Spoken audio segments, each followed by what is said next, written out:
Ano ginagawa? And share screen. Desktop.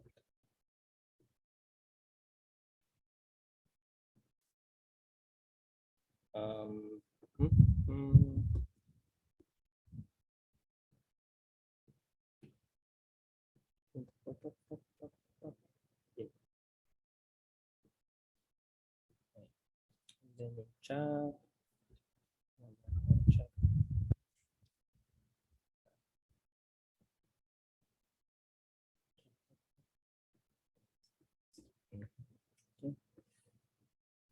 Participants and chat box. Ayan. So bago tayo magsimula, ayan, na-record ko na. So bago tayo magsimula for this class, gusto ko munang pasalamatan. So mag-thank you sa mga umattend sa ating naganap na sinesem. So kung maalala nyo dun sa lecture natin, meron tayong portion kung saan pinag-usapan natin yung mga parasitic arthropods. At dun sa sinesem, day 1, kung nag-attend kayo, meron mga iba, nakita ko dun sa attendance sheets, pero hindi kayo naka-receive ng certificates, no? Sorry, pero kailangan mo kasing magkaroon ng at least ma-attend yung 70% ng event para mabigyan kayo ng certificate. Pero ang pina-attend ko lang kasi, ni-require ko lang sa class na mapasukan nyo. Although, hindi talaga siya required kasi 'di ba Monday yung event, and kung maalala nyo, Wednesday and Friday yung class natin, kaya binigyan ko na lang kayo ng free day kasi para maka-attend kayo ng Monday, no? Suhol para umattend kayo dun sa ating class. Pero ayun, dun sa sinesim day 1 natin, kung mapapansin nyo, ang ganda nung lecture ni Sir Aris. Siya talaga yung expert dito sa mga daga at dun sa mga parasitic insects, pati yung mga parasitic arachnids na, pati yung mga nematodes, mga filarial nematodes, mga rhabditiform, at yung mga tapeworm, roundworms, mga ganyan, cestodes and the rest. Nung ating mga murids or mga murine species natin, mga daga-daga at mga kalimitan ng mga non-volant mammal, pinag-aaralan din yan ni Sir Aris.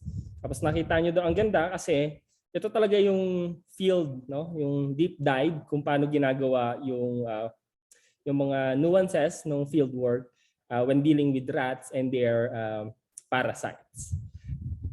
So ayan, no? Kaya ang gandang para siyang webinar series or lecture series ng ating class, no? Kaya pina-attend ko din sa'yo. And then nung hapon, napag-usapan doon yung kay Sir Aris at si Ma'am Kimberly Paglingayen, yung paano mag-trap ng demo on how to trap yung mga ating mga daga dyan sa field. At kapag malapit sa bahay nyo, kayo nag-set up ng trap, ay usually mga invasive species yung mga kuha nyo dyan, mga non-native species.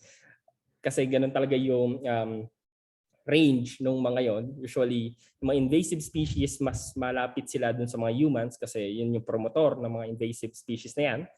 So kapag may tao or yung habitat na yon ay gawa ng tao, mas malaking chance na may invasive species ka na tutubo or magpa-proliferate doon. Kapag nasa fringes ka na nung inyong locality, for example, na talagang long-standing pine forest, no?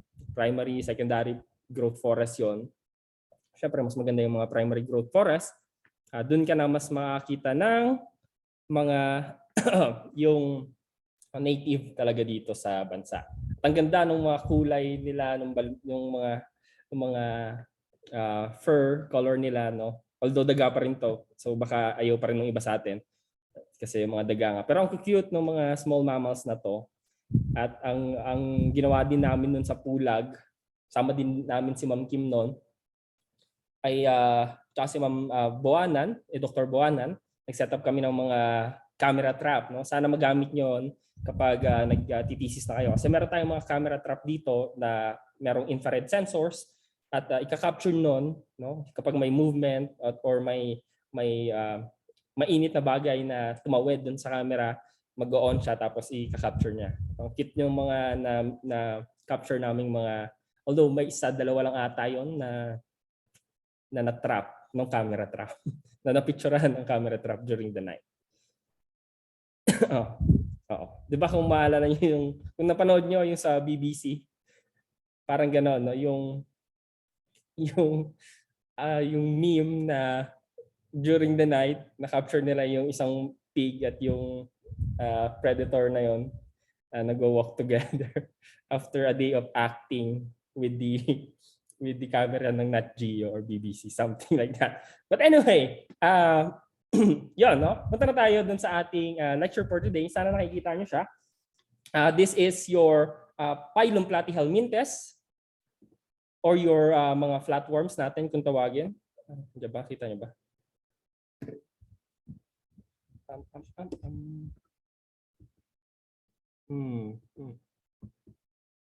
Ayan.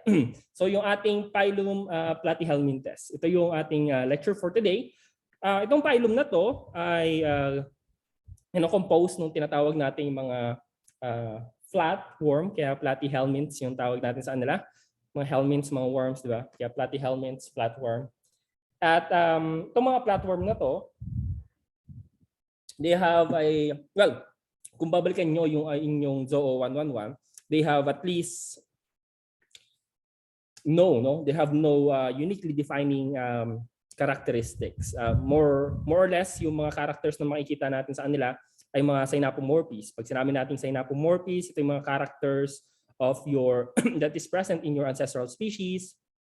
Of course, these are shared exclusively in a more or less modified form by its evolutionary descendants among your cestodes, your monogeneans, your trematodes, yung mga digeneans natin. Okay? Pati yung mga tubularias. So, yung mga flatworms natin, flatworm nga ang tawag nga sa kanila kasi yung body ng ating mga flatworms ay flattened, no? So para silang dorso-ventrally flat yung mga worms na to. So pag nakita kayo ng mga flatworms, lagi para silang mga squamous cells, no? Na naka-squish na ganyan. So yeah, they are dorso-ventrally flat. They exhibit a certain degree of modification in their body na kung saan meron kang always naman, no, na meron kang degree of bilateral symmetry sa mga worms na ito. So bilaterally symmetric, at dahil nga bilateral symmetric yan, in terms of their nervous system din ng mga flatworms natin, meron kang parang stepwise or ladder-like na type ng ng concentration ng mga nerves mo. So para siyang ladder na mag-concentrate dito sa side na to, ganyan. Tapos may connections yung mga yan. Tapos syempre meron ka pa ring head na merong higher degree of concentration of of nerves, no? Kung titingnan nyo across the animal kingdom, normal lang naman yung nerve pattern ng mga platyhelminths na. Walang-wala dun sa kung tatanungin niyo ako kung ano yung pinaka-weirdong type of nervous system, yung parang extraterrestrial in a sense, yung kanilang yung arrangement ng nervous system nila at kung paano gumagana yung nervous system, yung mga octopus talaga, no? Yung kakaibabe. Kasi yung mga galamay ng mga octopus na yan, parang in a sense nag-a-act as independent brain. Tapos meron kang brain pa rin dun sa main body ng octopus. But yeah, yung ating mga platyhelminths na normal lang na meron ang bilateral symmetry, meron kang ladder-like type of your nerves, no? Yung arrangement ng mga nerves natin. And itong mga organism na to, kung babalik kayo dun sa ating Zoo 111, kung maalala nyo, sabi dun ni Ma'am Zen, sana nabanggit niya at napasadahan niya to, yung mga organism na to, they have this what we call a specific type of yung sa excretory system nila, no, yung mga precursor ng Malpighian bodies natin. So sila yung, meron na sila noon, well, to a degree na yung kanilang excretory system, meron silang mga certain type of kidneys. Pero hindi kidney yung tawag sa kanila, although descendant, ito yung mga parang ancestor type ng excretory system, na filtering system natin. Meron silang mga proto-nephridial type ng excretory system. Tapos yung ang tawag pa natin doon yung mga phlegm, 'di ba? Phlegm cells kung tawagin. So yan yung type ng excretory system na meron sila. So hindi sila katulad ng iba na walang ganong excretory system na nagfi-filter ng kanilang blood at nag-excrete ng waste, no? Hindi sila ganon.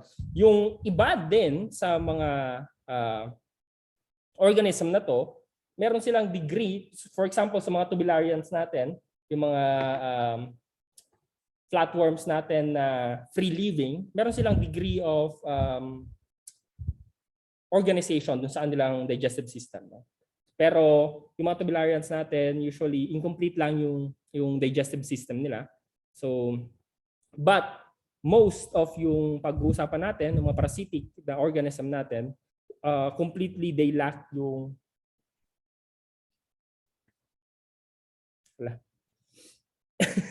completely they lack the, kinabahan ako dun, parang may dumaan sa likod. They lack yung ating, baka may nanonood sa atin. Or sa akin lang yun. So they lack yung na ano tuloy ako. They lack yung, anong sinasabi ko? Yung digestive system. They lack the digestive system, yung mga parasites sa pag-uusapan natin. Kasi kung isipin nyo, ba't pa nga nila kailangan ng digestive system? Nandun sila sa small intestine natin, nakahilata sila doon, nagpapakasaya. At yung, so paano sila uma-absorb nung kanilang mga pagkain, no? Nung pagkain natin na kinakain nila. So paano nila ina-absorb yun? So ina-absorb lang nila yung directly to what we call your tegument.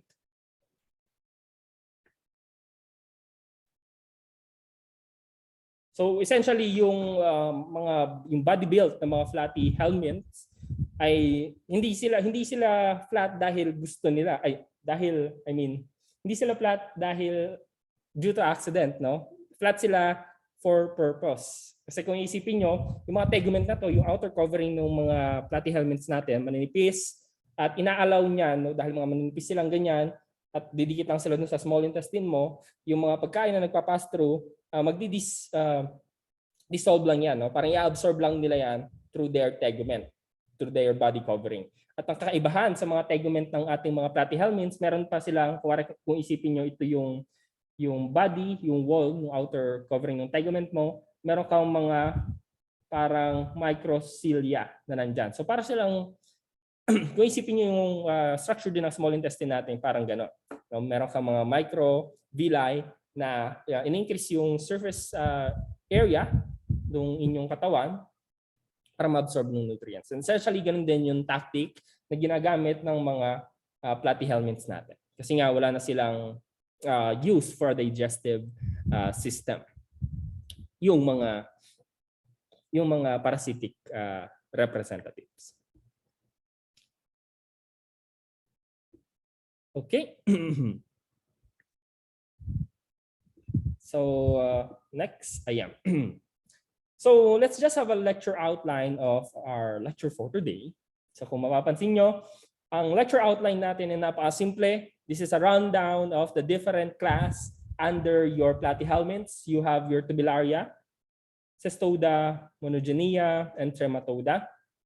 So ang general characteristics ng mga to ay flat. No? Yung Tubellaria na class natin dito, it's the only free living class. It's the only free living class in this phylum. No? So diyan papasok itong organism na to. Yung nakikita nyong flatworms diyan sa bottom of the ocean. So mga coral reefs natin, nakalimutan yung pinuputol-putol na flatworm. Laging nababanggit Yung pinuputol-putol lagi namin nun, no? Kalimutan ko yung pangalan niya. Anyway, so yon, no? Yung pinag-experimentahan natin sa Zoology 111, si Planaria, at pinuputol-putol natin siya. So kasama siya doon. Meron pang yung mga cestodes natin, no? All the rest. So itong mga to, si cestodes, yung monogeneans, yung trematodes natin, sila naman ay most of them are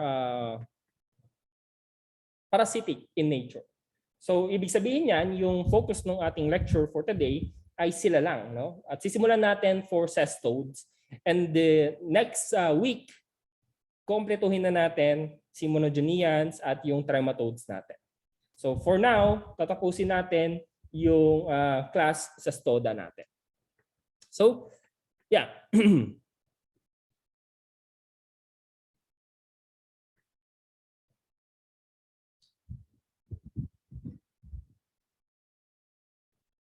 So chinek ko din to.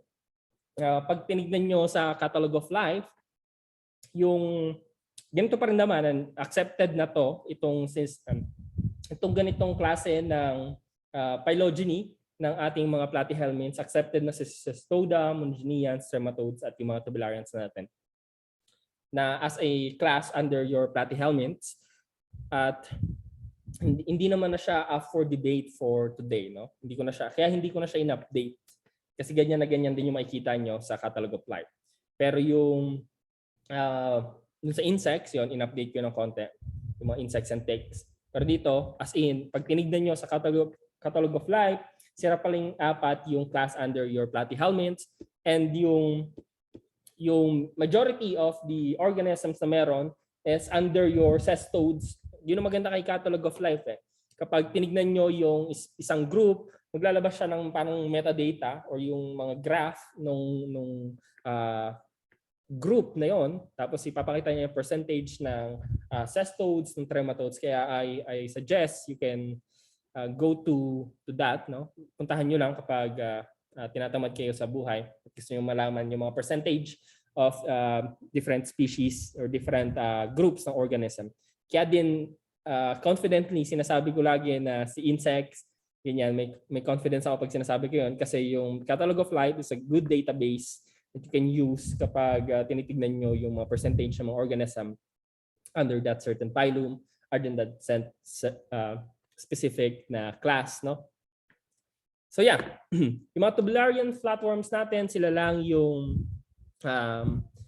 mga free living, no? Exclusively parasitic yung mga others, yung mga cestodes natin, at yung mga larval epidermis nila, no, nag-iiba-iba. At yung bakit ko sinasabi yung mga epidermis ng mga organism na to? Kasi yung epidermis nila ay kakaibabe at nagfo-form to ng syncytial na tegument na covering, no? At yun yung importante para sa absorption ng nutrients ng mga organism na to. So yeah, yung mga tubularians natin, yung mga flatworms yan na makikita nyo sa dagat-dagat, no? Yung mga kulay na penis fight dyan sa dagat, sila yon. Yung mga cestodes natin, ito yung mga kilalang tapeworms, no? So sila yung mga tapeworms kung tawagin. So mamaya makikita natin sila cestodes, mag-close up view tayo sa mga species na meron dyan. Yung mga monogeneans naman natin, ito yung mga ectoparasitic na flatworms, no? So sila yung mga yon, makikita sa so next week pa naman yon, pero sila yung makikita mo sa skins and gills ng mga isda natin diyan sa sushi. Sa sushi. Yeah, no? Sa fins and gills ng mga isda, sila yon. Yung mga trematodes naman natin, so isa din silang class under your parasitic flatworms. Ang common name naman natin ata sa mga trematodes, kung di ako nagkakamali, ay mga flukes. Mga flukes yung mga pag-uusapan natin doon. So sila yung mga flukes, yung mga trematodes na yan. Anyway, so that's just an overview of our lecture outline. Maikli lang yung lecture natin for today kasi i-focus lang natin si class Cestoda. Ngayon, there are at least, I think, 3,400 species under your class.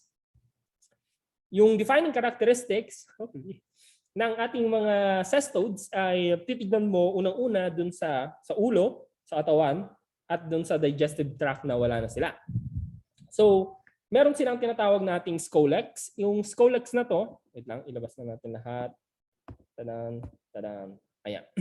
So, yung scolex na to, ito yung parang head niya, no? Ito yung small na dun sa, usually small. So, ayan, kung titingnan nyo dito, paano natin malalaman kung alin yung ulo, yung scolex, at alin yung katawan niya, kung nasa yung ulo niya. So, usually yung ulo niya yung maliit.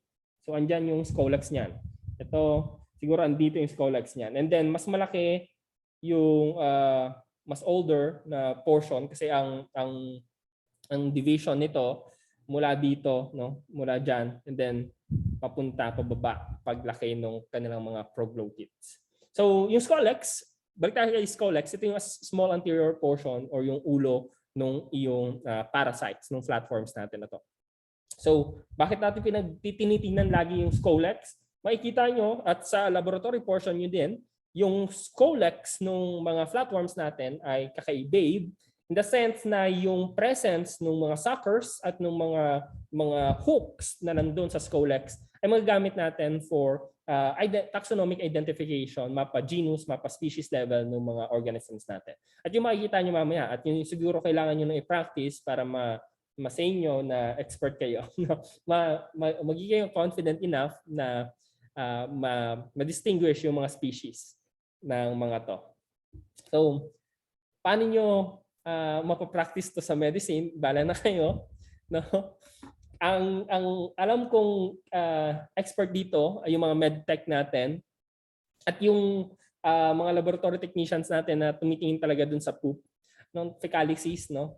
At hindi lang dun sa body kasi pati yung mga eggs ng mga organism na to ay unique kasi dun sa eggs pa lang or dun sa mga oncospheres ng mga organism na to, meron silang mga hooks na agad, no?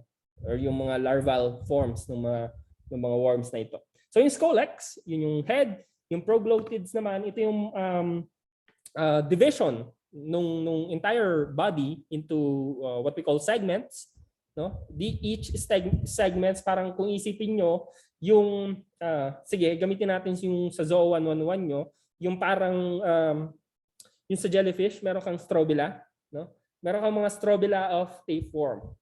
So they each segment, ang tawag natin diyan mga proglottids yan. At yung mga proglottids na yan, no, they mature to the end. Kapag nakita nyo dun sa mga end na, yung malalaki na ng portion na yan to the near end at yung distal end ng organism mo, dyan na makikita yung completely sexually mature na mga reproductive system ng tapeworm mo. At ang ginagawa niya ng organism na yan, yung proglottids na yan, usually magdi-detach yan. Ang weird, pero magdi-detach yung proglottids na yan, tapos maggagalaw-galaw yan na parang worm in itself, no? Parang gumagalaw na worm yan. Tapos, or minsan, sasama lang yan sa poop mo at itatae mo lang, tapos yan ay makikita nung medtech natin, nung mga tumitingin sa fecalysis, kung sino man sila. Basta yun sila. No, sila yung titingnan nila or minsan magdi-disintegrate na yan at nandyan kasi yung mga eggs niya sa proglottids na yan. Essentially yung katawan niya parang nagdi-detach, no, yung mga proglottids na yan. Then nag-move out. Kaya minsan magkakaroon ka ng itchy bum, itchy butthole, minsan din dahil sa mga yan, no, nung nagma-migrate out na gumagalaw-galaw pa minsan ng mga proglottids. Sa puwet mo. I mean dun sa perianal area. Yes, napaka-professional. Now, of course, sabi ko na kanina, they have lost their digestive tract at covered sila with yung teeth nito, they are covered with syncytial tegument na covered with your what we call microtriches. No, para yung mga microtrichia na meron dyan. So itong mga to, ito yung parang yung mga hair-like protrusions ng iyong tegument. So non-ciliated, yung kanilang syncytial na tegument na to. Okay? So, why do they have that? Nabanggit ko na kanina kung bakit mayroon kang mga microtrick na yan. These are specialized microvilli na kino-cover yung entire surface ng iyong tegument, no, of your cestodes. And why do they need that? These fine hair-like filaments kasi ay kapag na-distribute yan all throughout your body, all throughout your tegument, they unique to dito sa mga cestodes kasi ini-improve nito yung pag-absorb nila ng nutrients, no? Giving giving them increased surface area. And usually ito din nagbibigay ng silky smooth appearance ng mga worms na ito, lalo na pag na-extract nyo siyang ganyan. Bihira yung ma-extract nyo na ganyan. Usually through surgery na pag ganyan, no? Ang nangyayari, putol-putol talaga siya. At ang sabi sa akin ng doktor, no, na prof ko noon, kailangan daw talaga tanggalin lahat, no? At lalo na yung earlier part or yung smaller parts ng neck part, yung head part ng organism na to, kasi pag hindi yun natanggal, magdi-divide lang ulit at dadami lang ulit yung organism na to. So ganun daw siya.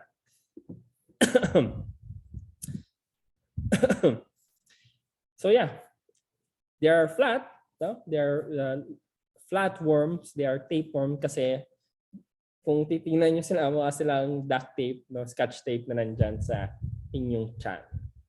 Intestine. Moving on with the, let's dive to the adult body, which is divided into the three portion. You have your head, your neck, at yung ating yung body natin, yung tinatawag nating strobila. So head, neck, and your strobila. So yung head, ito yung tinatawag nating scolex. Okay, this is the anterior-most portion that is used for attachment. Kung titingnan nyo, ayan, dun sa head, meron kang mga suckers, meron kang mga hook. May mga hooks ka dyan sa anterior portion na yan na ginagamit nung larval stage ng organism na to cling to your small intestine during their development. Tapos sila mag-evasion. May evert yung kasi mga bilog-bilog yun, napapasok yung eggs, diba? Yung eggs nila papasok na bilog. And then kapag na-activate siya dun sa small intestine nyo, ilalabas niya yung head portion na yan na may hooks para kumapit siya. At mabuhay siya sa'yo forever. So yeah, yung head, yung anterior most portion, usually yung purpose is for attachment to the host. You have the neck, which is the smaller portion na kilalang-kilala for the growth. Ito yung parang growth zone ng iyong organism. You have your strobila, which is your segmented trunk ng organism mo. Each segments ay tinatawag nating proglottids. Yan yung sinabi natin kanina. At yung kung itatrack mo yung degree of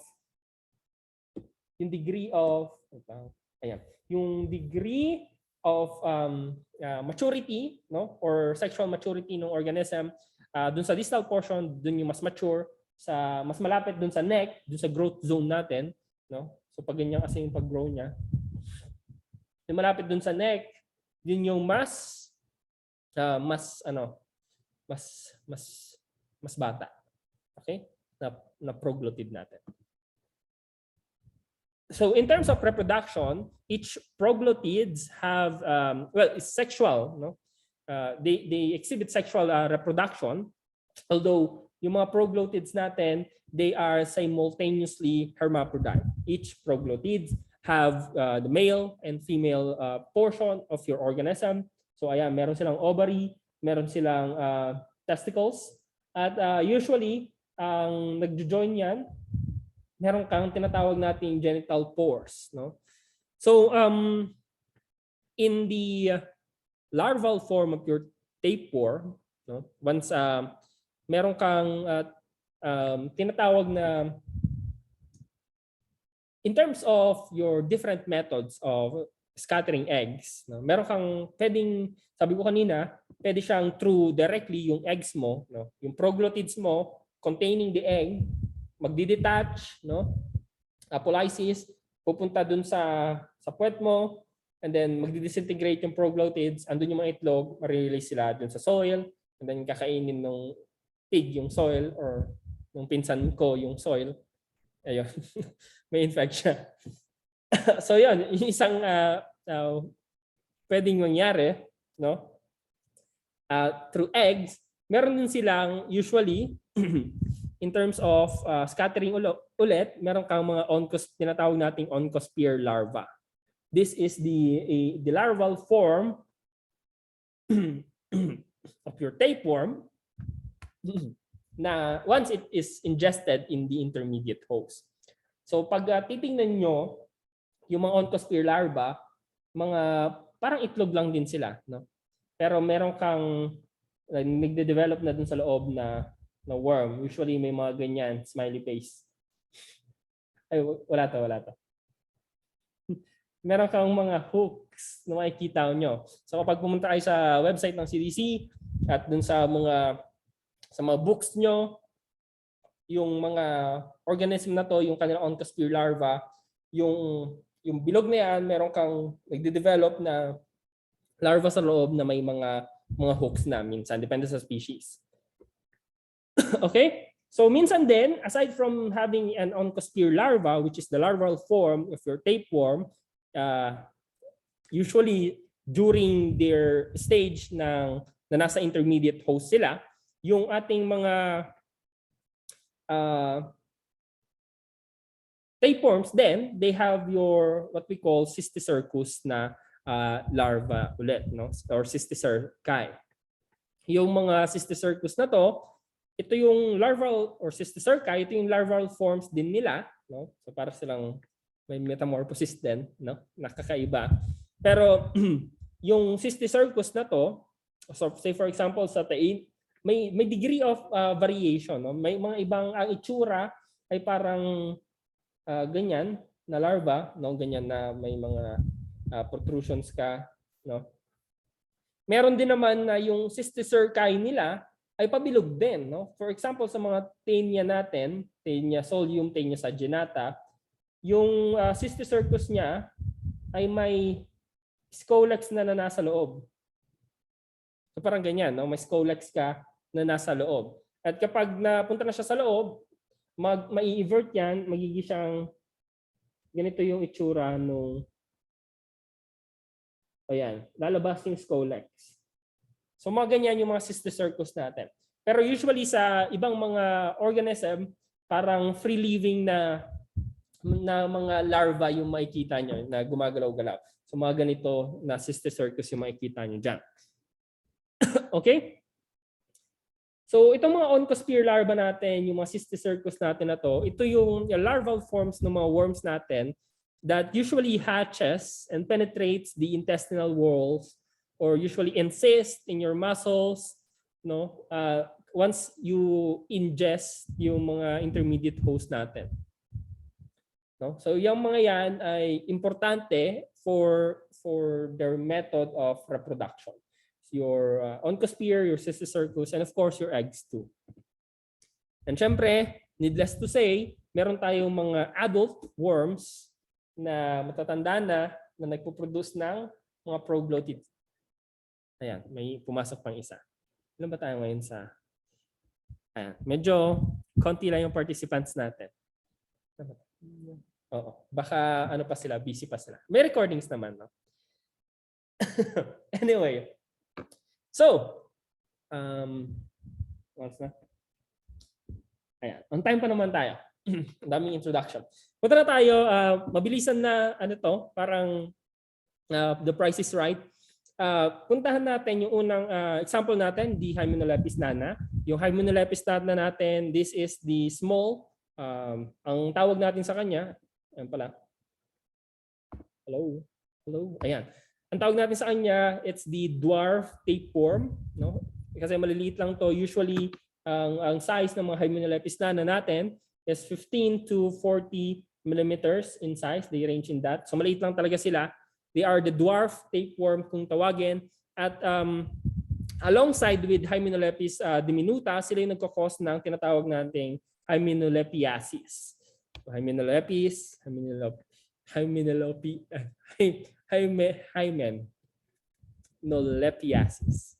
So I'm not sure no kung bakit Hymenolepis. Hindi ko maano yung etymology hindi ko matandaan yung etymology ng Hymenolepis natin. Pero it's something to do with being thin kasi no. Kaya hymen usually ganyan. Pero tingnan natin no. I'm not sure kasi medyo kinalimutan ko na yung mga Greeks ko. Anyway, so you have your Hymenolepiasis. Yung nana, yung Hymenolepis nana natin na species, ito yung exclusively ay sa atin, no? Sa mga tao. No? They are the only human tapeworm na talagang human tapeworm na they typically utilize no intermediate host. Talagang diretso sila sa human. No? Although yung isang species natin, the Hymenolepis diminuta, pwede din siya, rodents yung target talaga niya, pero pwede din siya mapunta sa atin kapag we live in close proximity with our rats, no? Katulad ni Sir Aris. Kaya yun yung mga concerns during arsenism. Kasi ayaw nilang ma-infect ng mga parasites na to. Oo. So, as long as hindi nyo kinakain yung poop nung rats, okay kayo. Safe kayo. Anyway, so yung ating mga organism na to, they cause yung Hymenolepiasis nga. Ang definitive host ay human. In terms of epidemiology, human lang yung they can be encountered worldwide, no? Pero ang mga Hymenolepis nana lalo na ay mas mataas yung incidence nila sa mga temperate regions, so sa mga US, no? US portion, yung malalamig na may mga pine forest na lugar. At wala ka namang masyadong kailangang alalahanin kapag ni-infect ka nito. Kasi more often than not, they exhibit no to very little symptoms. So asymptomatic siya usually lagi kasi maliliit nga lang itong mga organism na to. Although heavy infections of your Hymenolepis nana and the diminuta species then can cause heavy infection can cause severe weakening and headache, no? Minsan pwede ka pang mag-exhibit ng anorexia or your abdominal pain and diarrhea. Yung diarrhea na to, parang panakanakang mga diarrhea. No? So yeah, your Hymenolepis nana, the dwarf tapeworm. In terms of its life cycle, punta lang kayo sa CDC, kaya type nyo lang nga yan sa Google, lalabas na agad yan. Kaya ina-update ko lagi ito. No? May mga mas maganda kasing pinapublish yung CDC na mga illustrations. Ang ganda kasi makikita mo yung stepwise process kung paano yung life cycle ng organism na to. In terms of life cycle ni Hymenolepis nana, kung titingnan nyo, meron kang mga simulan natin dun sa ating embryonated eggs, dun sa feces mo. So yung Hymenolepis nana natin, yung proglottids niya mag-produce ng mga eggs, and then eventually yung eggs na to are kapag napas dun sa stool mo, dun sa poop mo, they are infective agad. Pero usually they are short-lived, mga 10 days lang yung kanilang buhay once nandyan sila sa external environment mo. But when your embryonated eggs are ingested by your arthropods, yung mga insects natin, usually ang pwedeng intermediate species na mga insects ay yung mga beetles natin, yung mga fleas, yung mga yan. So they serve as your intermediate host. At dun sa loob ng intermediate host na to, ng arthropod na to, ayan, once the eggs are ingested, they will develop into what we call cysticercoid. Okay? Yung mga cysticercoid na to, cysticercoid, they are able, ito yung parang, ayan yung itsura niya, parang siyang miniature flatworm na nga. No, ganyan yung mga itsura niya. Meron kang mga suckers. at kung ano nung mga modification ng body niya. But eventually, yung mga cysticercoid na to, they can infect another intermediate species, your humans. They can infect your humans at yung ating mga rodents. No? Okay? So, pwede siyang, yung cysticercoid mo, yung directly mag-infect nung upon close contact, no? Dun sa mga mga rodents na to, or upon ingestion nung mga insects na to, no? Yung mga insects na kapag nasa sa cereal mo, hindi maayos yung pag-prepare niya, may cysticercoid pala yung mga insects na, di ba? During the milling process, baka may cysticercoid pala sila, ayun, swerte ka. Nakuha mo yung cysticercoid nung insect na yon na kinain. So yeah, so that's how you get infected. Minsan din, no, hindi through ingestion of your insects nung mga insects na merong cysticercoid, pwede din kung makikita nyo dyan sa ating figure ng CDC, directly yung embryonated egg ay pwedeng makain mo, no? Makain mo through your contaminated foods or something like that. And kapag kinain mo or water, no, contaminated food or water, kaya pinakamagandang invention talaga natin, at lalo na sa public health, yung mga CR. No, yun yung pinakamagandang invention na nagawa natin. Natatay lang tayo sa isang lugar. Tapos may sewage system tayo. Yun yung the best invention natin. At yun yung nagsisave ng mas madaming na-save na lives, no? Compared sa kung anumang invention na meron dyan. Yun talaga, no? Sinasabi nila sa public health. Yung mga CR ay yung pinaka-importante na invention ng humans. But yeah, no? Kasi kapag meron kang contaminated water, these eggs, once ingested, they will develop into the oncospheres, yung mga oncospheres na nasa loob ng mga eggs na yan, yung mga larva, oncospheres na or minsan ang tawag din natin dyan sa mga oncospheres na yan, andiyan ba? Nakalagay ba? Hindi siya nalagay. Anyway, so yung mga oncosphere na yan, isulat na lang din natin. Oncosphere. Ay, no. Pangit ulit yung sulat ko kasi ibang pentabullet yung gamit ko. Pero pangit talaga yung sulat ni Sir kahit anong mangyari. So, wala na akong magawa talaga dyan. So, oncospheres. So, ang tawag din natin dito sa mga oncosphere larva na to for this Salmonellepis. Ito yung hexacant natin, hexacant larvae. So, itong mga hexacant na to, ito yung nagde-develop dun sa eggs mo, no? Dun sa embryonated eggs mo. At ayun naman pala, Diyos ko. So once in the intestine, they will these hexacant larvae, these oncospheres kung tawagin, so mga spheres yan, mga bilog-bilog yan, may mga hooks sila, magkakaroon sila ng developmental changes once in their intestines. At yung mga to, no, they will change into once in the intestinal vilus. Pag nandun sila sa small intestine mo, ipe-penetrate nila yung mga nooks and crannies ng intestinal vilus mo, and they will develop into the cysticercoid larva. No, pag nandun na sila sa intestine, yung oncosphere magde-develop into cysticercoid. Yung cysticercoid na yan, once in the intestinal lumen, no, yung mga cysticercoid na to, pag nag-rupture na yung embryonated egg on the oncosphere, they will turn into cysticercoid. Yung mga cysticercoid na to, yung kanilang head, no, i-invaginate nila.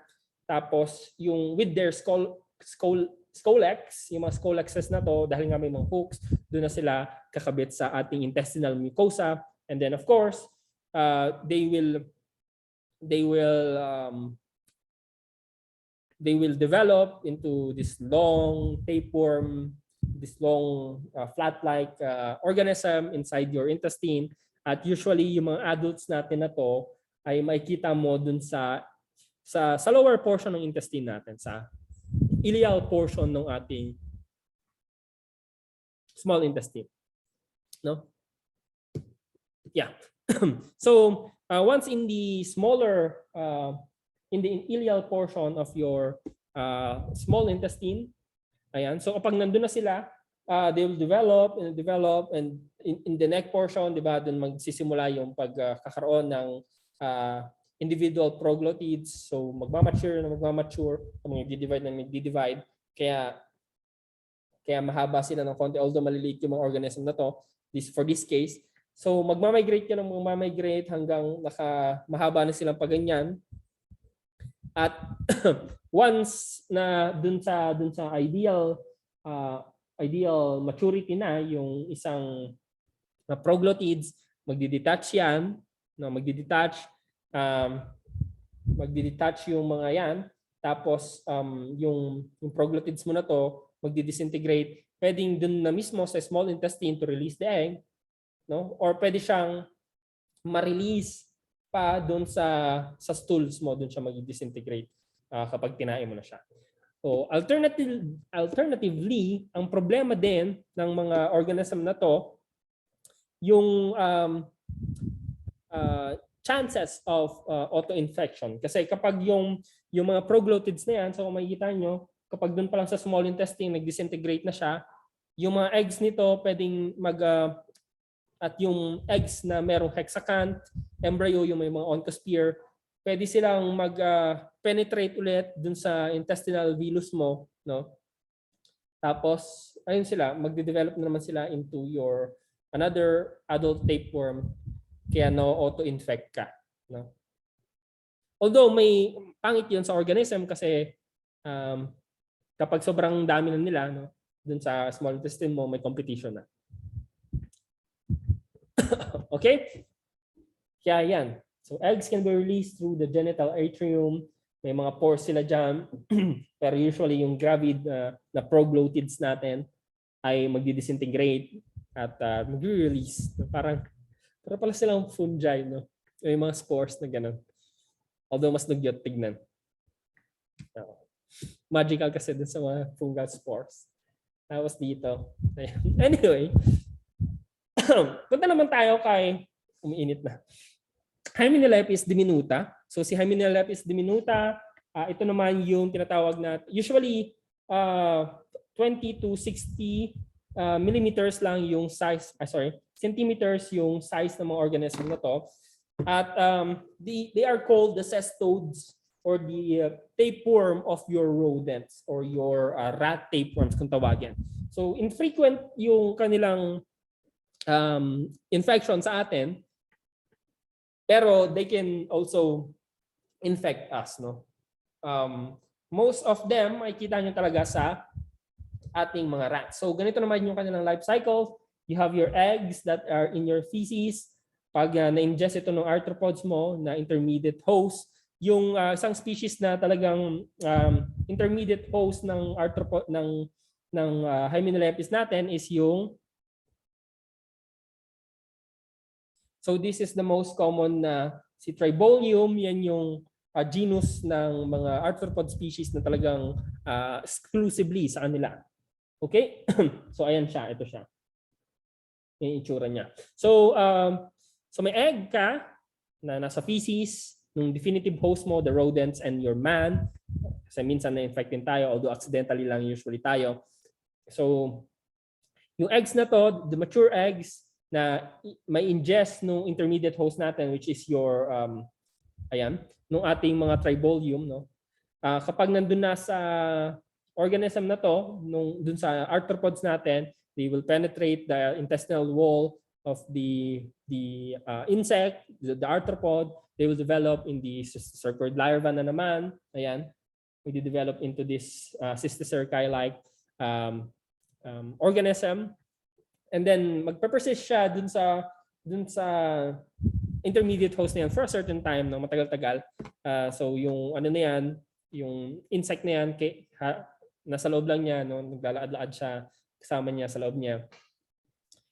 no? Hanggang mag-develop yung insect, adult form, ganyan-ganyan, nasa loob pa rin niya yung H. diminuta natin. But eventually, pag may infect na yung mammalian host, ang mangyayari is may ingest yung intermediate host na to, yung insect nga na yan, na merong cysticercoid larva, both the humans and yung ating rodents. At kapag nakain na yung insects na to, usually sa mga pre-cooked na cereals, mga vegetables, or other food items na directly in contact with the environment. No? Kaya medyo yung mga bata kasi mahilig silang magsusubo ng kung ano, no? Orally curious.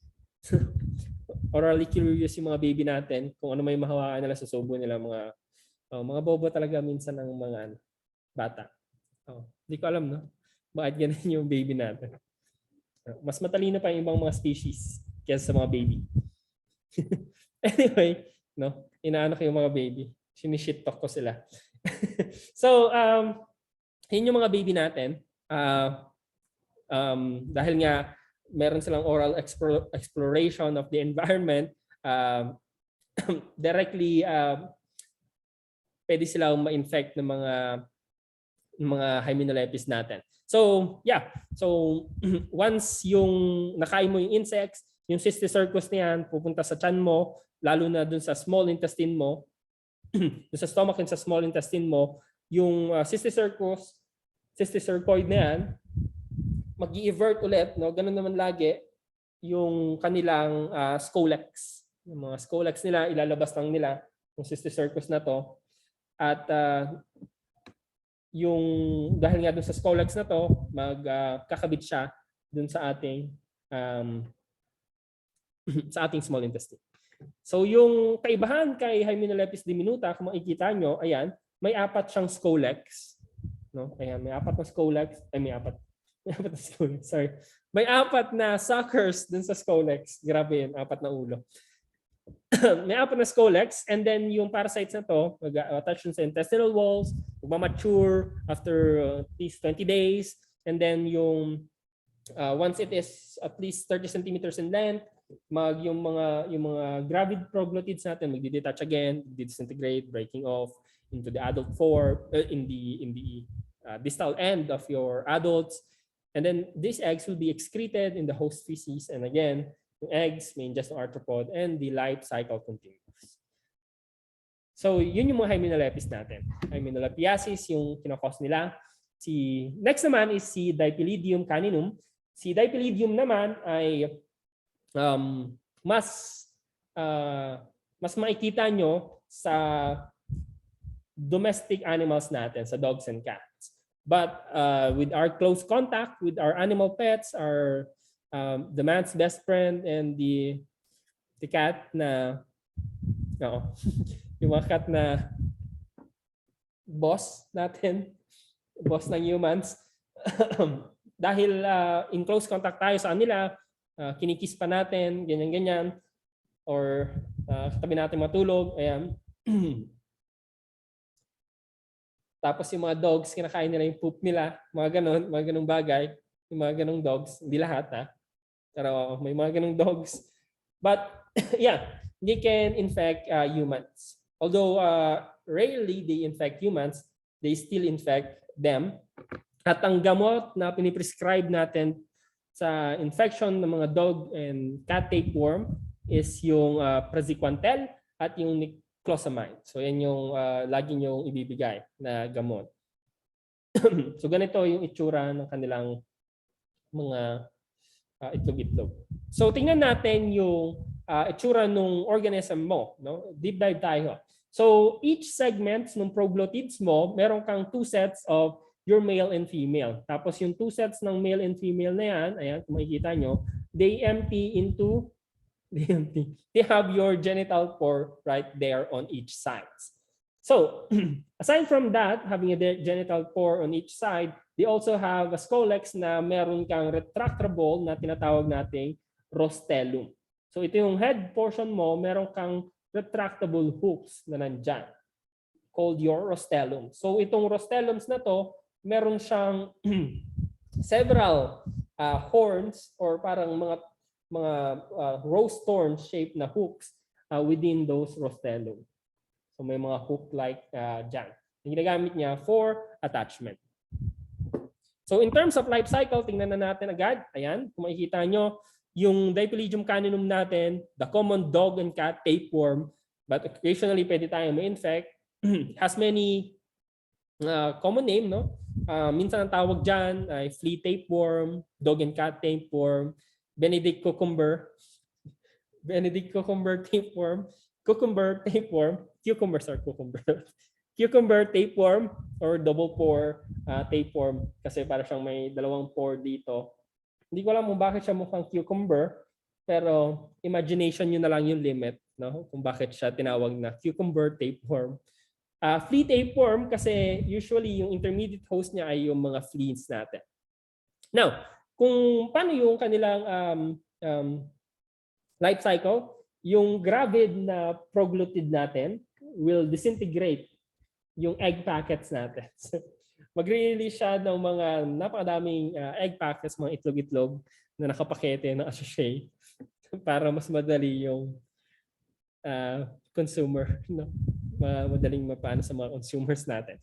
Anyway, so gravid proglotids are passed and intact dun sa feces, and they will emerge dun sa perianal region, sa puwet mo or ng mga cats and dogs natin.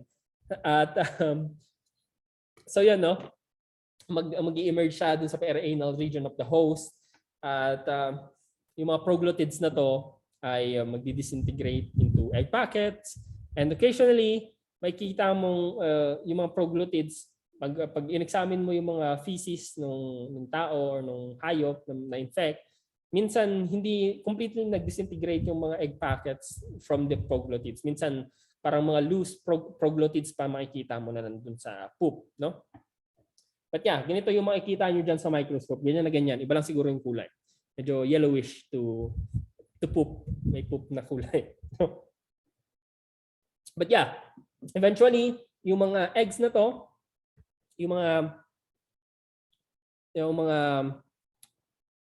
eggs, yung mga egg packets na to ay kakainin nung larval forms nung ating larval forms ng mga fleas mo, no? Ng mga fleas at ng ating mga dogs and cats. So usually si Tenopalidis, no, kung maaalala niyo pa. Tenopalidis. Si Tenopalidis, siya yung dog and cat fleas natin or cat flea natin. Sila, yung mga larval form nila, yung kakain ng mga egg packets na to. And once, of course, yung mga egg packets na yan, yung mga oncospheres na nasa loob ng egg packets na yun, magre-release in the larval intestines of your fleas. And of course, kapag lumaki yung fleas na to, dala-dala pa rin nila yung oncosphere dun sa kanilang intestine. So ang mangyayari niyan, eventually yung oncosphere magpe-penetrate dun sa intestinal walls ng fleas mo, at dun sa loob nung i-invade niya yung loob nung hemocoel, yung body cavity nung flea mo. Talagang papasok siya sa loob nun. At magde-develop siya into your cysticercoid. Ayan, kung makikita nyo naman, ganyan lagi yung itsura ng mga cysticercoid natin. Ayan, kung makikita nyo, parang siyang everted, no? Ayan yung parang ulo niya sa loob. And eventually, once your fleas are injected, pag kinain mo yung fleas, kasi hindi ko alam kung bakit mo kinain, or in close contact, nakain mo, yung mga fleas na to, no? Pag nakain mo sila, yung mga fleas na yan, pag na-ingest mo sila, yung cysticercoid, parang mag-bloom sa loob ng intestine mo, at i-evert niya ulit yung kanyang scolex. Again, yun lagi yung kanilang, once in your intestine, i-evert yung scolex.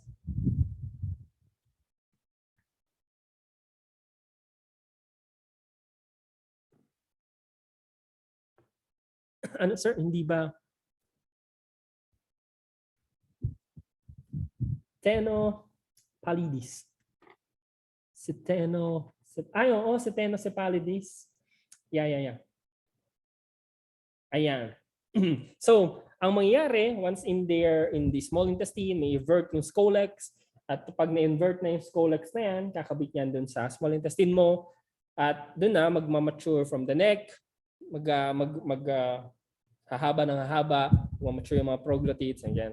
Yung gravid na double pore proglottid natin, ayan, may dalawang pore, ay ma-release dun sa poop.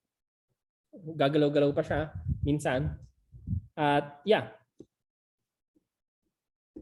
So, ayun, mag-continue yung life cycle. Unless, let's turn the magnification. Ayan. Unless nasa loob na siya nung organism mo. So, yeah, yung mga tao, ma-infect lang tayo kapag we ingest yung mga contaminated na fleas with the cysticercoids. No? Or minsan yung mga childrens natin with close contact sa pets, may ingest nila yung mga fleas ng mga organism na to. Kaya sila magkakaroon ng infection of your Dipylidium caninum. So, yung intermediate host natin dito, sa case natin dito, is your larval stage of your fleas.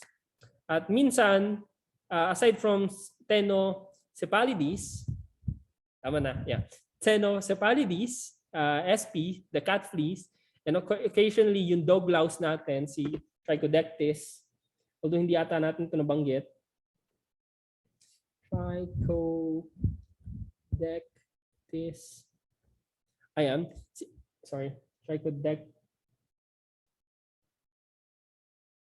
Trichodectis natin, canis, Trichodectis canis, si Ctenocephalidis sp, canis. Ayan. Lagyan natin.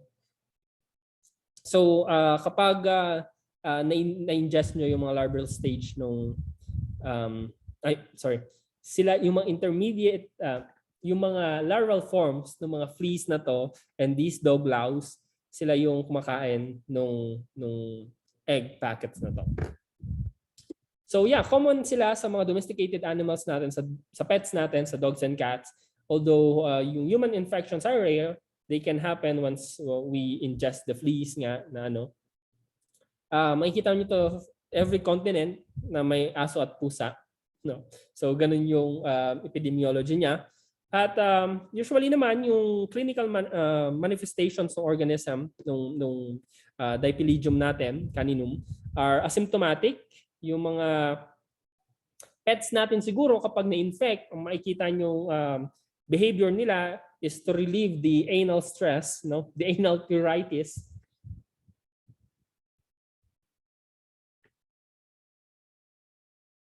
So makati kasi yung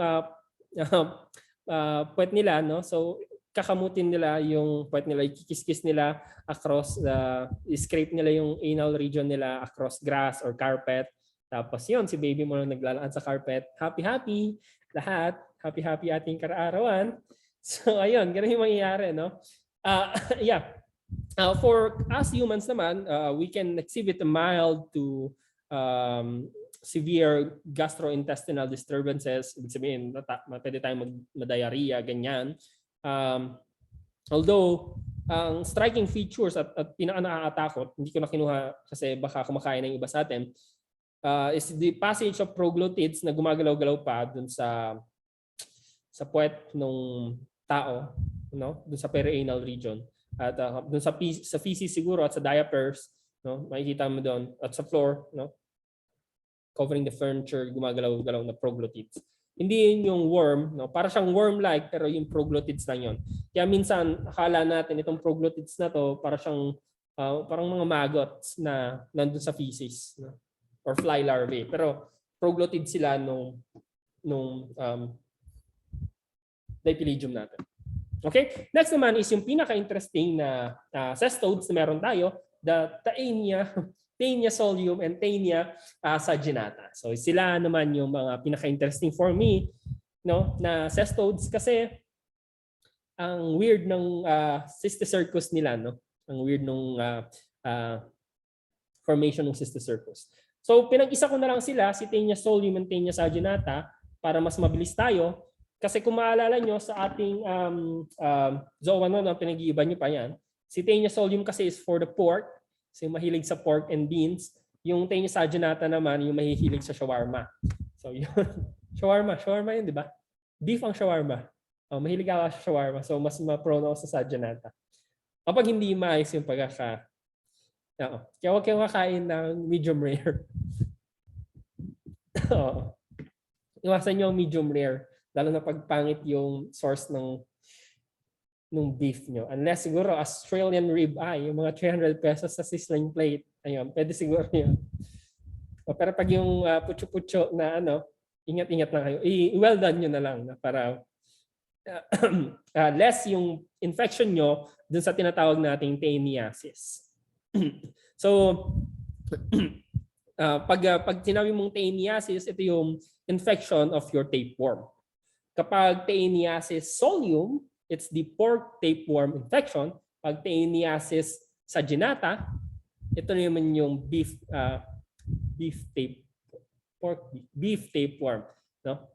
At bakit sila ganun? Meron kasi silang cysticercus larvae dito. Cysticerci larvae na nag-i-insist. No? Minsan calcified pa yung, na-calcify yan kapag nahanap siya ng immune system mo. Na-calcify siya dun sa mga mga muscles. So ang ganda kasi hindi mo makikita yung kanilang, hindi mo malalaman na meron ka unless patay ka na tapos inautopsy ka. Ganun siya. Kasi na-embed yan para siyang mga butlig-butlig dyan sa muscle mo, no? Para sa mga bulitas dyan sa muscle fibers mo. Minsan pwede din sa brain mo, sa eyes mo, dyan sila pumasok. Mamaya makikita niyo yung mga pictures. So yeah, for their life cycle, well, paano nga ba tayo may infect? Kapag kumakain tayo ng raw, no? Merong YouTube channel na yung lalaki kumakain, or TikTok channel din na yung lalaki kumakain ng raw meat. So baka yun, riddled na siya with this. Huwag niyong gagayahin yun. So or minsan hindi lang sa raw meat, yung mga undercooked meat natin, mga medium rare natin dyan. Ingestion, or minsan yung ingestion din ng contaminated food or water with the people that handle your food, no? Kapag hindi sila naghuhugas ng kamay, no? Ayan. Pwedeng ma-infect ka. Ang manifestations nito, no? So yun yung etiology niya, through ingestion of raw, undercooked meat, yung mga ingestion of contaminated food. Ang manifestations naman nito, clinical manifestations, is vague, usually vague na abdominal discomfort lang, no? Alternating diarrhea and constipation, ganun lang naman. At meron kang pagpatay ka na, saka mo lang mapapansin yung mga cysticerci mo sa loob ng katawan mo, na nag-insist sa loob ng muscle fibers mo. Paano mo sila ma-detect? Well, diagnosis is through stool analysis. Kaya pwede kayong pag you suspect yourself of Taenia solium infection, punta lang kayo sa Benguet Lab or sa anumang laboratory meron kayo dyan. Tapos titignan lang yung stool mo. Kasi ibang klase yung, mamaya makikita natin yung pagkakaiba nila. But yeah, magkaiba yung proglottids ng saginata sa solium at yung eggs din nila. Makikita mo naman sa loob sa mga tae ng tao. Treatment nito is katulad din kanina, praziquantel. At usually, aside from that, meron pa tayong ginagamit na mebendazole. Mebendazole and yung ating isa pa, albendazole. Okay? So, mebendazole, albendazole, yun yung ginagamit natin. Prevention, of course, good sanitary hygiene, no medium rare, gano'n. So, yeah. Kaya galit talaga ang mga biologists sa medium rare.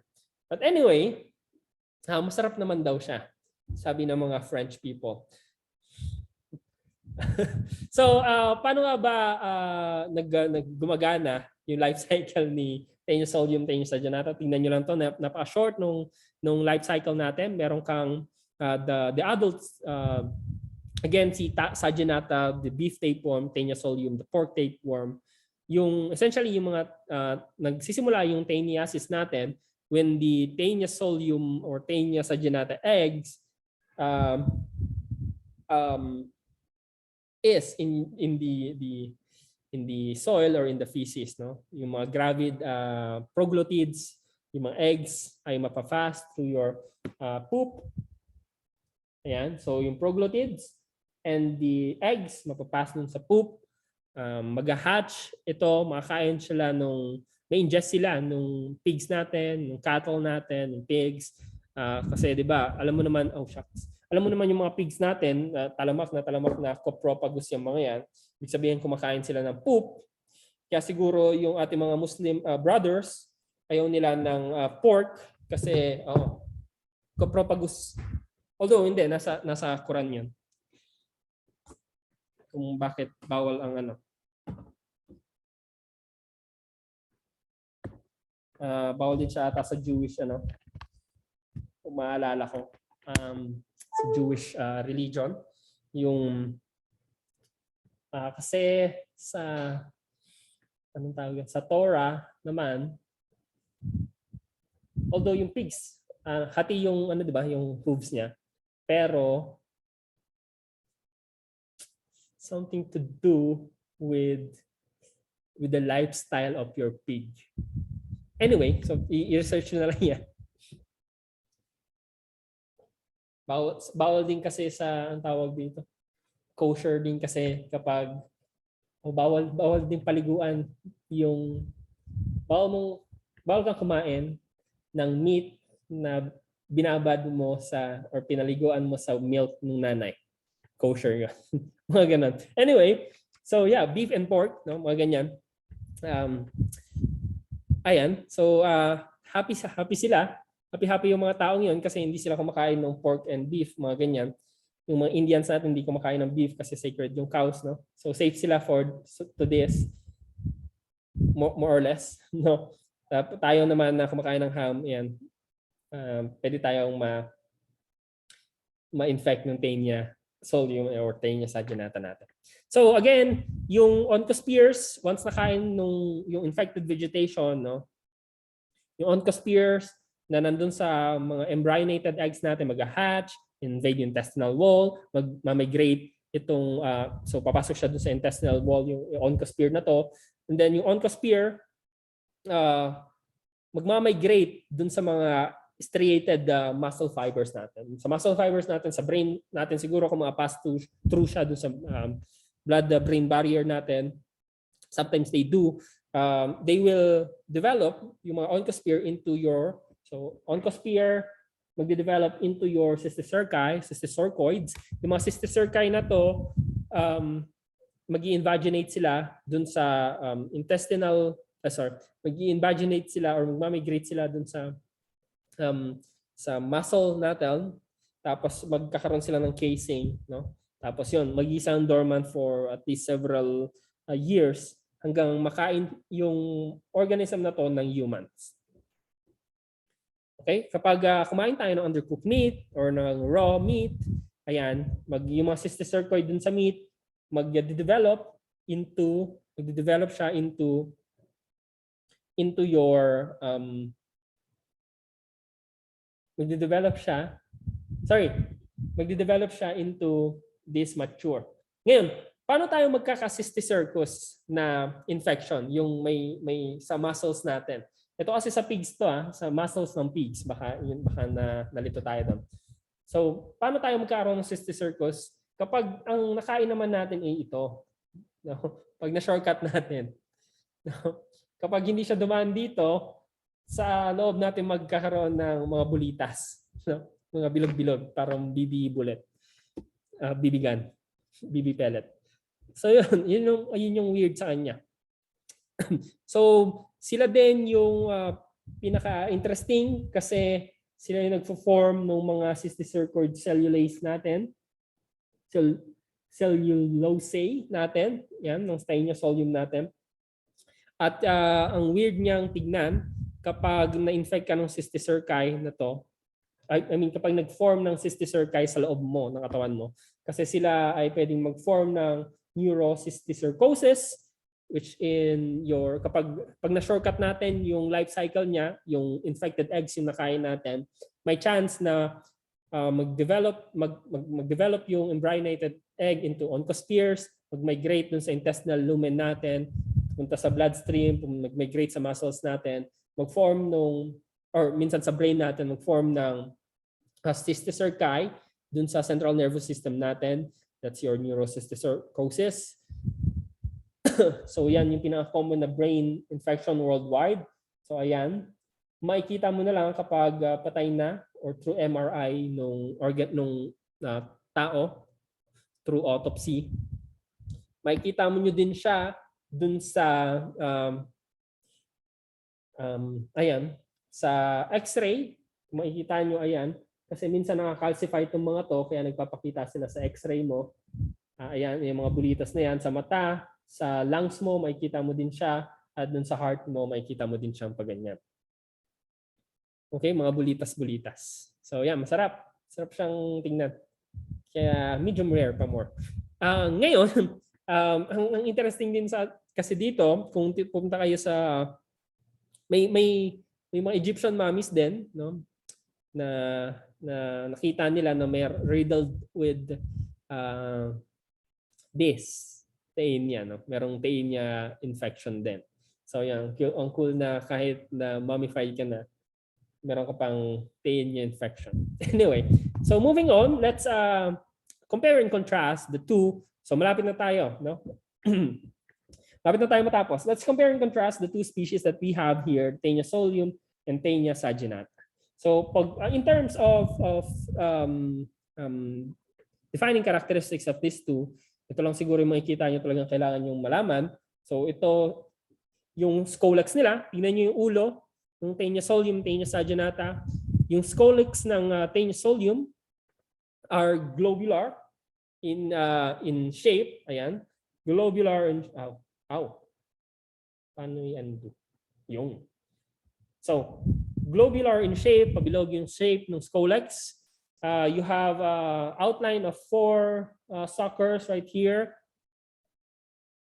And you have your head is provided with your armed rostellum na meron kang double rows, ayan, isang row of dagger-like hooklets, no? Meron kang hooklets diyan, small hooklets. Small hooks. So itong mga rostellar, sa rostellum natin, yung mga rostellar hooklets na to ay para siyang Arabian daggers. Para siyang Arabian daggers, yung mga Arabian poniards natin. So shaped like daggers yan, move like jaggers. So yeah, yun yung ating scolex. Kung mapapansin nyo naman dun sa case ng Taenia saginata natin, yung scolex niya or yung head portion niya is quadrangular or quadrate in nature.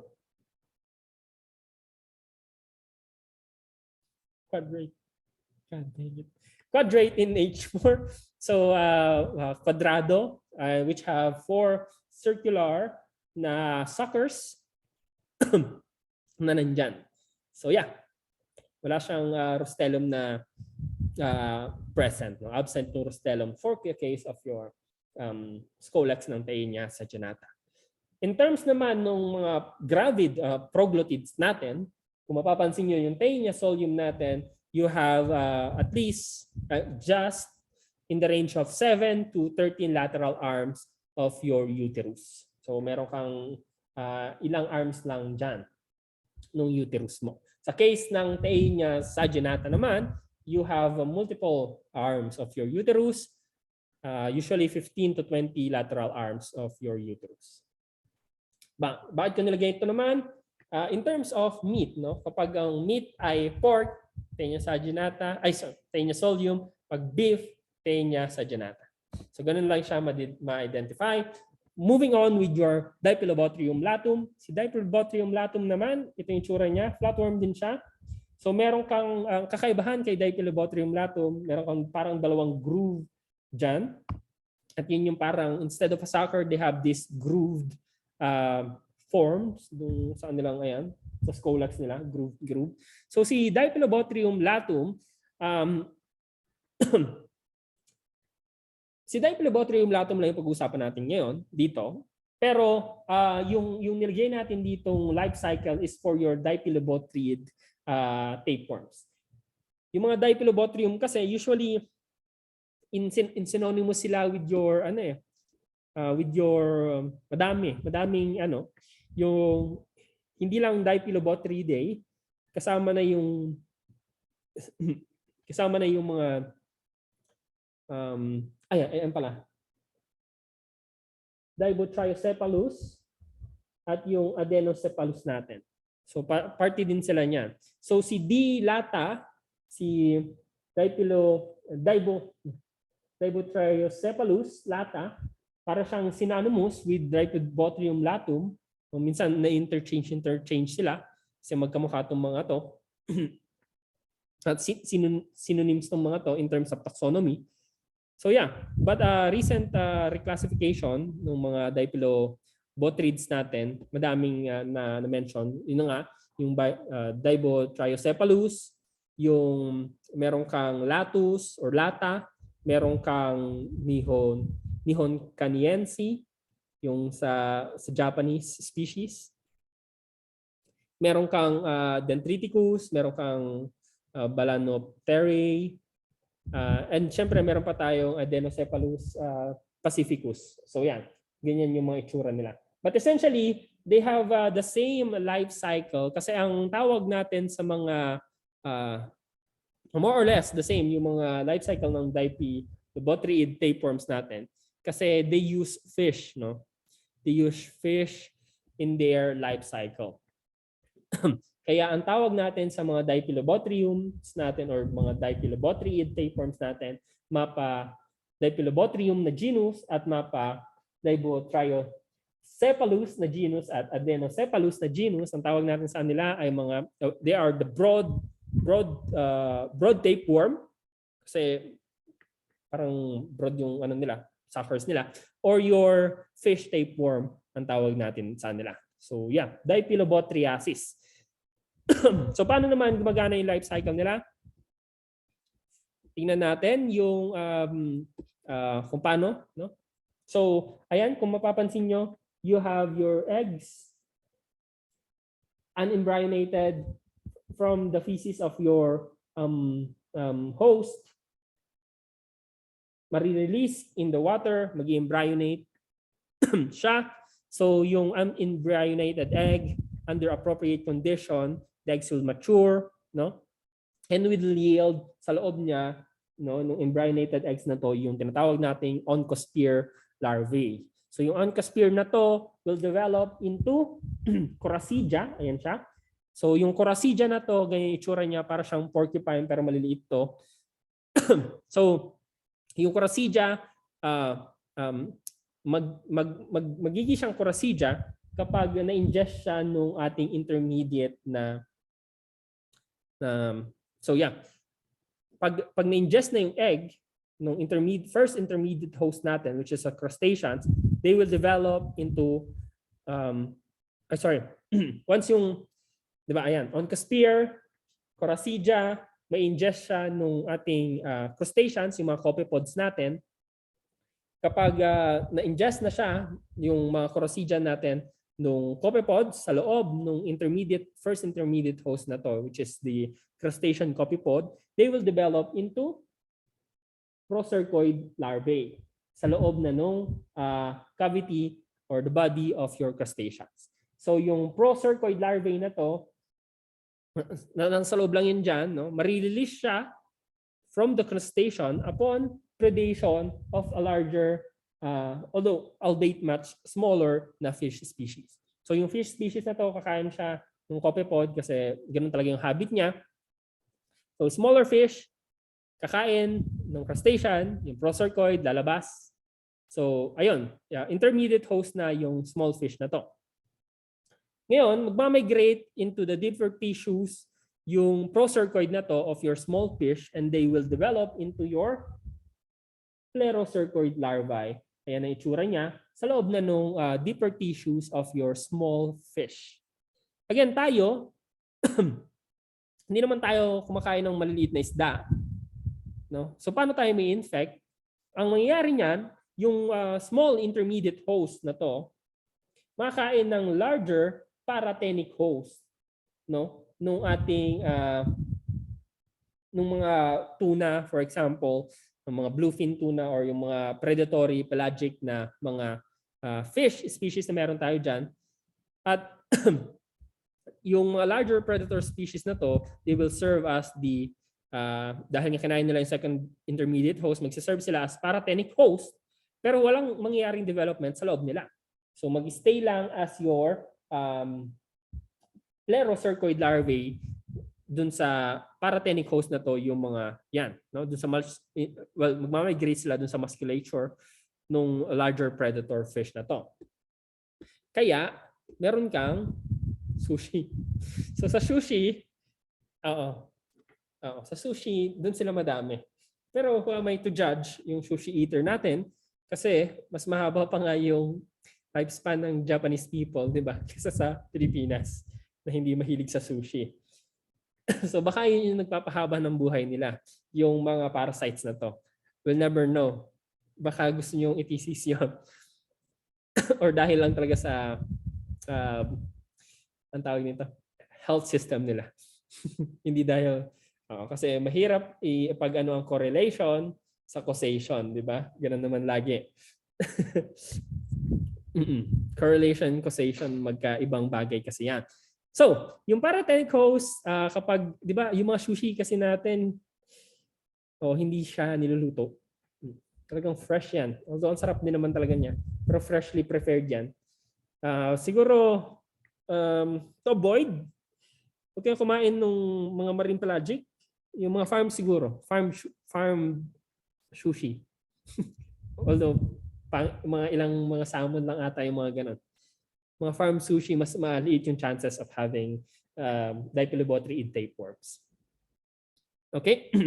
So, yung plerocercoid na nandun sa paratenic host, kapag nakain na natin ng definitive host, which is your fish-eating mammals or birds or us, minsan, kapag kinain na natin, they will develop yung plerocercoid into your adult tapeworm dun sa small intestine natin, and mag-attach siya, invert yung scolex again dun sa ating intestinal mucosa, intestinal mucosa by means of your, so instead of hooks or suckers, they have two bilateral grooves, kaya sila Dipilobotria, no? Meron kang botrium or meron kang botria, meron kang dalawang grooves dun sa organism mo. Although hindi ito yon, yung kanina.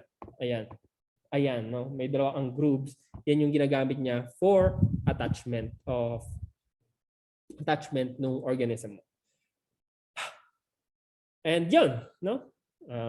Usually, ano talaga to, mga talamak na ng eggs nila. Yeah, usually sila yung mahaba. Kaya sila broad tapeworm din. Nagre-reach sila ng at least 10 meters in length. Nag-wrap around siya dyan sa yung ano. Tapos from time to time, pwede siya mag-discharge ng eggs. 1 million per day na egg discharge per worm. No? Per worm yun. So kung ilang worm yung meron ka, good na. Dahil kang eggs sa feces mo. So very dangerous na yung ganun. Yeah. So, ganun lang naman. Ito yung itsura ng copepod na small crustacean, the first intermediate host, and then pupunta sa small fish, the second intermediate host, yung larger predatory fish, yun yung paratenic host, kasi walang development na nangyari dun sa plerocercoid larva na meron tayo, and kakain ng definitive host, which is us humans, the small mammals, the mammals na fish eaters, yung mga seals, mga ganyan, ito yung mga birds na meron doon. And that's it for today. Discard. I'll send the copy of the lecture recording, and I'll also send a copy of our Zoom recording once the Zoom platform finish converting the lecture. Now, I hope gising na tayo at nagsisimula na kayong bumalik sa normal rhythm nyo. Napaka-busy ng napaka-busy nung first nitong week na to, napaka-busy. Buti na lang na-move yung ating CS week, kundi sabay-sabay tayong nagle-lecture with the CS week. Ngayon, konting reminders lang. Laboratory reports, I'll extend some of the deadlines kasi ngayon pa lang natin natatapos. So work on it as a group. Again, that's just to familiarize you. No? Napaka basic na lang yan, understanding, para ma-familiarize lang kayo dun sa proglottids, dun sa structures ng scolex natin. So yeah, may deadline tayo for your laboratory report. Again, by group ito. Meron tayo at the end of the class, no, meron tayong peer evaluation just to address yung mga hindi tumutulong sa grupo. No, alam naman natin yung mga ganyan, no. May mga ganyan pa rin, talamak talaga yan, sistema. So meron tayong peer eval, huwag niyo kalimutan mag-submit during the end of our class. And lastly, malapit na yung ating second long exam. Ang coverage ng second long exam natin ay ito.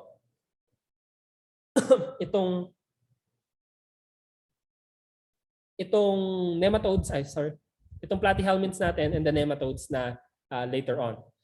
So ibig sabihin, kung inyong meron pa tayong 2 meetings for your monogeneans and yung trematodes under the phylum platyhelminths. And then meron pa tayo, 2 meetings na lang, although may lang yun. 2 meetings pa. So 4 meetings na lang for your nematodes naman, yung mga roundworms natin. So flatworms, next week tapos na natin. And then yung roundworms is the week after that. The week after next week. Okay, so mayroon na lang tayong 4 meetings. And then after those 4 meetings, hindi na tayo mag-meet. No? May mga laboratory na lang, ganyan-ganyan. Tapos, ibig sabihin yan, by June 2, last day of classes, June 2, magkakaroon na lang tayo ng exam. Pwede natin yung exam, yun ang pag-usapan natin, although may quorum naman na tayo ngayon siguro, o may quorum naman siguro tayo. Pag-usapan na natin kung yung exam nyo ay gusto nyo at the end, June 2, or during the finals week, the second long exam. Hello? Diyan ba kayo? So, magtaas na lang siguro tayo ng kamay.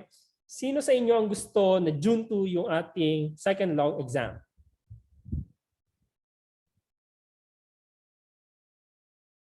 Wala. Sino yung gusto na finals week yung second long exam natin? Ayan, may 2, 3, 8. Okay. Sino yung gustong hindi mag-exam? Ayaw na ata mag-exam ng iba, or tulog lang kayo? Anyway, sige. So yun, no? Dahil majority naman nandito, ayaw na ata mag-exam ng iba. Hindi, sayang naman yung mga pinasa niyong questions, no? So yun. Again, dahil napag-usapan na natin, June after, i-schedule na lang natin, pero during the na lang, no? The exam week, lecture exam. Sige, go. Lorraine, go ahead. Sir, rinig po ba ako, sir? Yes, okay naman. Clarify lang po, sir, na bale, LE2 po yun. Tapos wala na din po tayong, bale yun na po yung finals. Wala tayong finals, yes. So, okay po. Thank you po. Thank you. Wala tayong finals kasi kung makikita nyo naman, napakatataas ng ating mga first long exam. Confident ako na natuto kayo or madali lang talaga yung exam. Hindi. Mahirap nga yung isang portion dun eh. Pero madaming nakasagot pa rin ng okay. Ang galing na. Na-proud yan. Na okay. But yeah, kung nakita ko yung exam, ang daming highest, 90 plus and above, no? And kaya ayun, no? Meron na lang tayong second long exam. So yung sa second long exam natin, wala na tayong finals na exam pa, second long exam lang, na ang coverage ay yung mga protozoans na nireport nyo. Meron na kayong mga sinubmit na questions doon. itong cestodes, nematodes, yung mga platyhelminths natin, and yung mga yung mga tawag dito, nematodes, yung mga roundworms natin. So yun, tatlo lang yung coverage natin. Yung mga protozoans, yung mga platyhelminths, at yung mga roundworms natin, yung mga nematodes natin. So yung tatlo lang na yun. Second LE lang yung i-ano natin, wala na tayong finals, pero pwede kayong ayan. So wala na tayo yan. Wala pong exam. Yes. Ay hindi, may second LE pero wala nang finals. Yun lang. I hope that helps sa ating mga graduating students. So malapit na tayo matapos, no? May ilang araw na lang tayo kasi kailangan ko na din tapusin kasi magkaano pa tayo ng mga application, mga ganyan. Madami pang proseso. So, yeah, application for graduating. May graduating or sa survey. Baka hindi nag-survey yung mga graduating. Anyway, ng mid-year. Kasi graduating na sila. Oo nga. Ayun. Pinag-usapan na namin yung mga subjects that you can take during the mid-year. But yeah. So, again, na-finalize natin today. Thank you for attending today's lecture. Na-finalize na natin yung ating schedule for the second long exam. Wala na tayong final examination for this course. And wala na tayong ibang requirement other than your lab exercises na dalawa na lang, no? Platyhelminths and nematodes, at yung second long exam. Tatlong requirements na lang at tapos na tayo for this class. And ayun lang. Kung may tanong pa kayo, huwag kayong mahihiyang lumapit sa akin. And kung wala na kayong katanungan today, you can leave our Zoom class, and thank you for attending today. So ayan, bye-bye. Thank you po. Thank you, sir. Thank you.